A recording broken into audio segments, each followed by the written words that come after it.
dopo lui la fa direttamente.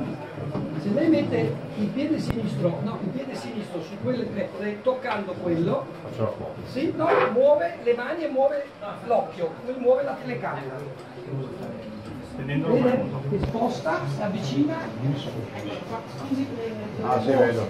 Vede, se lei muove quello, devo controllare il presidente, non faccia niente. No, vedo. Ecco, se invece lei molla quello, chiaramente opera, mentre se preme quello aggiusta la testa, quindi muove l'occhio per andare nella zona dove gli interessa. Il televisore mi ha fatto cucire un po'.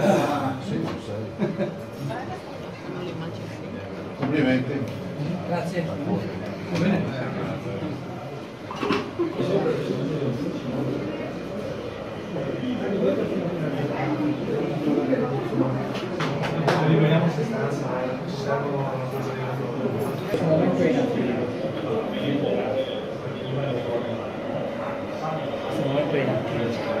Comunque sì.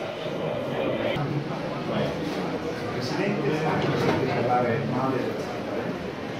Guardi, la sanità medica risponde alla qualità della vita, la qualità delle cure, un team di professionisti unici a livello nazionale e internazionale, queste grandi macchine della quale la sanità medica un investimento importante, un disegno di legge per i donatori, anche questa è una notizia significativa per la regione. È la volontà di fare un po' di ordine in una regione in cui si dona tanto, c'è molta disponibilità a donare ed è bene che ci sia una sorta di lista dei desideri, definiamola così, che la sanità redige una lista in modo tale che ogni donatore possa attingere da quella lista, proprio anche per organizzare le donazioni in maniera tale che poi si possa avere un quadro completo del parco macchine, definiamolo così, della sanità.